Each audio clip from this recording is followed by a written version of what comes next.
Today, my project, is to tell you a folk tale about the Pied Piper of Hamelin. Once upon a time, there was a town of Hamelin. It was a prosperous town on the riverbank. Big ships full of corn, full of wheat, kept on coming into the town. There was so much food in the city that they had large towers of corn, of wheat. They had mills, they had bakeries. Whenever you were in that town, you could smell the smell of the fresh bread, of the brownies, of the cookies. However, the people of Hamelin were too busy doing their business and never took care of the rubbish that was lying all around the streets of Hamelin. One day, rats started to appear in the town. They had so much food, so they kept on eating, kept on growing, kept on breeding. The people always complained to the authorities, to Lord Mayor, about the rats. But nothing was done. Until one day, a strange disease came to the town. It killed a few children and a few old men. A plague was in the town. That made the people really angry. All the people of the town marched to the town square, shouting, "No rats! No rats!" The Lord Mayor had to come out at this point to his balcony. It was a short man wearing expensive long black clothes with heavy chains of gold on him. He looked down on the people, saying, "Good people of Hamelin, do not worry. Measures will be taken. There will be no rats soon in the town. We will dig a large hole outside of the town and put all the garbage there. And all the rats we can find, we'll kill them and bury there. Soon, Hamelin will be free of rats." That made people really happy. They started to cheer to Lord Mayor, to clap. They happily returned back to their homes, and very soon indeed there was a big hole they dug in the ground with all the rubbish put there and all the rats they could find. Finally, the town was free of rubbish, but not of the rats. You know these rats, these creatures that hide in all these little spots all around, in the houses, in the mills, in the towers. And the disease kept on spreading.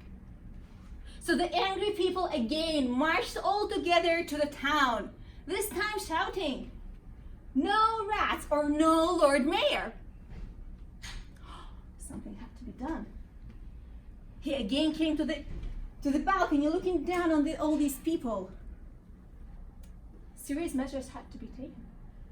So he said, "Good people of Hamelin,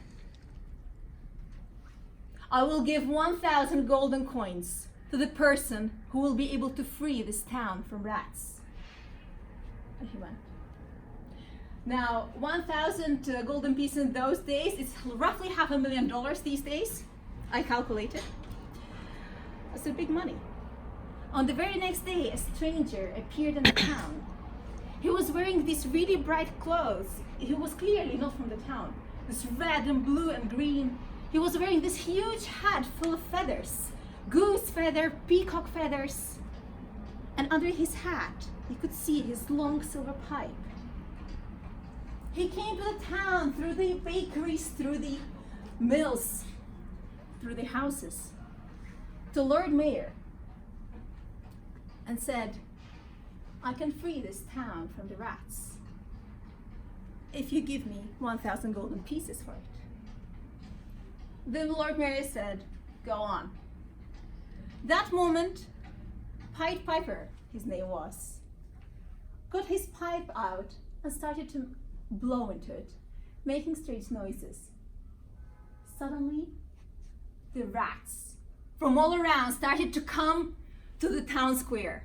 They filled the entire square. It turned black because of all these rats.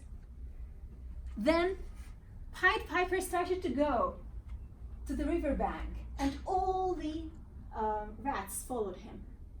When he got to the river, he put his right toe into the cold water, and he saw all the rats following him, jumping into the water, until each and every rat got drawn.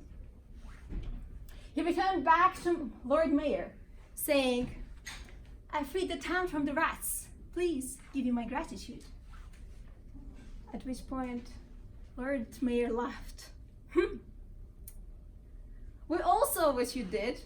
All you did was play some music. That doesn't deserve 1,000 gold pieces.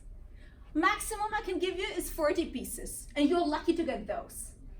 If people of Hamilton think otherwise, they can give you the rest."